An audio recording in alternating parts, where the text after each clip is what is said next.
कहते हैं गुरु गोविंद दो खड़े काके लागों पाए और बलिहारी गुरु आपने गोविंद दियो बताए। मतलब कि हमारे देश में जो गुरु का दर्जा है वो ईश्वर से भी बढ़कर माना गया है, क्योंकि कहते हैं कि अगर ईश्वर के पास जो पहुंचने का रास्ता है या ईश्वर तक जाने का जो रास्ता है, उस रास्ते को दिखाने वाला जो सर्वप्रथम हमारा गुरु होता है। अगर गुरु हमें सही मार्गदर्शन न दे तो फिर हम अपने सही रास्ते तक या अपनी सही मंजिल तक नहीं पहुंच सकते हैं। पर आज की कहानी एक ऐसे गुरु की है, एक ऐसे टीचर की है जो कि अपने ही शिष्य के साथ में नाजायज संबंध बनाने लगती है, और केवल संबंध ही नहीं बनाती है, उसके बेटे की मां बनने का दावा भी करने लगती है। दोस्तों, यह सुनकर के यकीन कर पाना मुश्किल होगा, टीचर जिसकी उम्र 23 साल होती है और 23 साल की टीचर अपने ही 13 साल के स्टूडेंट के साथ में फरार हो जाती है। और भागती वो इसलिए है क्योंकि वो उसके बच्चे की मां बनने वाली होती है, 5 महीने की प्रेग्नेंट होती है। दोस्तों, जब ये कहानी लोगों को पता लगती है तो लोगों को यकीन ही नहीं होता है कि आखिरकार एक टीचर जिसकी उम्र 23 वर्ष हो और वो 13 साल के नाबालिग बेटे के साथ में या नाबालिग बच्चे के साथ में इस तरीके का कृत्य करती है, जिसे सुन करके लोगों को यकीन ही नहीं होता है। तो दरअसल दोस्तों, इस कहानी में ऐसा क्या होता है यह सब जानेंगे इस कहानी में, मगर उससे पहले आप लोगों से एक छोटा सा निवेदन कि अगर अभी तक आप लोगों ने मेरे इस चैनल को सब्सक्राइब नहीं किया है या फिर आप लोग मेरे इस चैनल पर पहली बार विजिट कर रहे हैं तो मेरे इस चैनल को सब्सक्राइब कर बेल आइकन को जरूर दबाएं, जिससे कि मेरी आने वाली हर कहानी आप लोगों को सबसे पहले मिलती रहे। ये जो घटना है, इस घटना की शुरुआत होती है गुजरात के सूरत शहर से। दरअसल दोस्तों, गुजरात के सूरत में एक महिला टीचर जिसकी उम्र 23 साल होती है और जिसका नाम मानसी होता है। मानसी एक लड़के के घर में पढ़ाने के लिए जाया करती है जिसकी उम्र 13 वर्ष होती है। तभी अचानक वो लड़का गायब 25 अप्रैल को अपने घर से गायब हो जाता है। कोचिंग पढ़ने के लिए जाता है पर वो अपने घर वापस ही नहीं आता है। ये देखकर घर के लोग परेशान होते हैं, उसे तलाश करने की कोशिश करते हैं, उसे हर जगह उसकी जानकारी की जाती है, उसके बारे में पता किया जाता है, पर उसका कहीं पर कोई सुराग नहीं लगता। तभी अगले दिन सुबह उस लड़के के जो माता पिता होते हैं वो लोग पुलिस स्टेशन जाते हैं और पुलिस स्टेशन जा करके इस विषय में अपने बेटे की गुमशुदगी की रिपोर्ट दर्ज करवाते हैं और वो पुलिस को जानकारी देते हैं कि उनका बेटा, जिसकी उम्र अभी 13 वर्ष के आसपास है,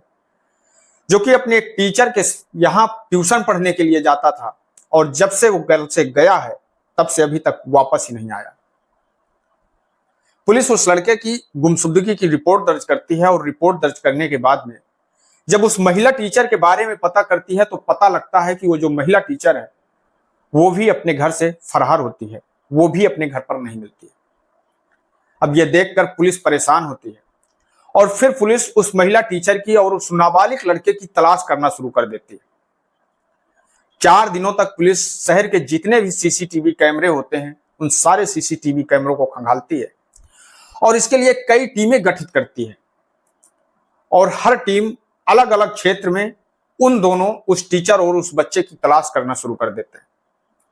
तभी 4 दिन के बाद 29 अप्रैल को पुलिस को यह सूचना मिलती है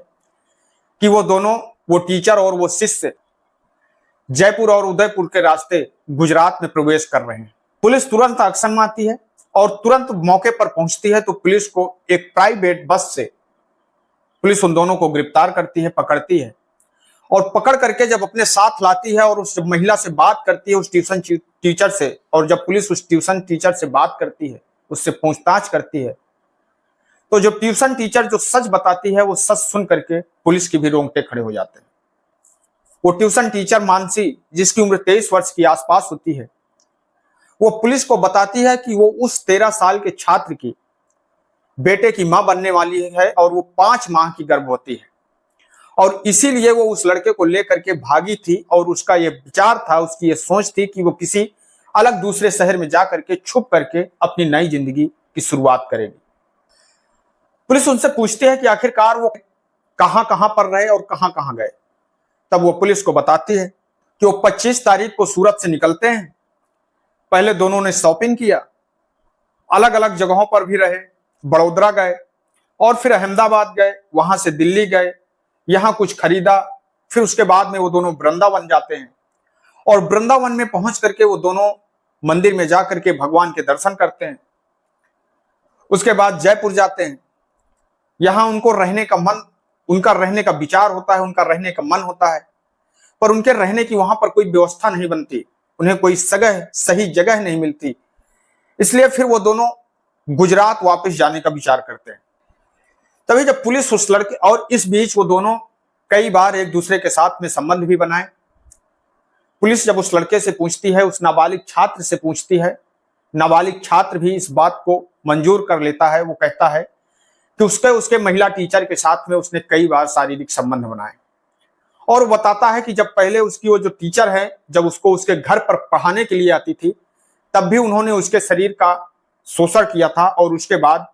जब वो बालक उस महिला के घर में पढ़ने के लिए जाने लगता है, तब उन दोनों के बीच में और ज्यादा नजदीकियां बढ़ जाती हैं और वो दोनों एक दूसरे के साथ में टच में आ जाते हैं और एक दूसरे के साथ में संबंध बनाने लगते हैं। तभी पुलिस उस लड़के का जांच करवाती है, टेस्ट करवाती है। उस टेस्ट से ये तो पता लग जाता है कि वो जो लड़का होता है वो पिता बनने के लिए सक्षम होता है, वो पिता बनने के लिए पूरी तरह से तैयार होता है। अब पुलिस ये विचार करती है, ये ऑप्शन रखती है, अब डीएनए टेस्ट कराने का ये विचार करती है कि जिससे ये पूर्ण रूप से साबित हो सके कि मानसी के पेट में जो बच्चा पल रहा है और आखिरकार वो उसी छात्र का है या नहीं है। तमाम तरह की धाराएं लगाई जाती हैं और मानसी को पुलिस उस महिला को, उस बच्चे को अपनी कस्टडी में रखती है। आगे क्या होता है ये तो कोर्ट ही बताएगा, पुलिस ही बताएगी आखिरकार क्या सही है क्या गलत है। पर दोस्तों आप लोग भी ये विचार करिए, सोच कर देखिए कि क्या एक टीचर जो भगवान का रूप होती है, क्या उससे इस तरीके की उम्मीद की जा सकती है? जो उसने किया वो सही है या गलत है? अपनी राय कमेंट बॉक्स में जरूर दें। दोस्तों इस घटनाक्रम को सुनाने का उद्देश्य किसी को ठेस पहुंचाना नहीं है, किसी को दुख पहुंचाना नहीं है, बल्कि आप लोगों को सजग करना है, सतर्क करना है। मैं आपका दोस्त सागर पटेल इन्हीं शब्दों के साथ में आपसे विदा लेते हैं। कल फिर मिलेंगे किसी एक नई घटना के साथ में। तब तक के लिए नमस्कार, जय हिंद, जय भारत।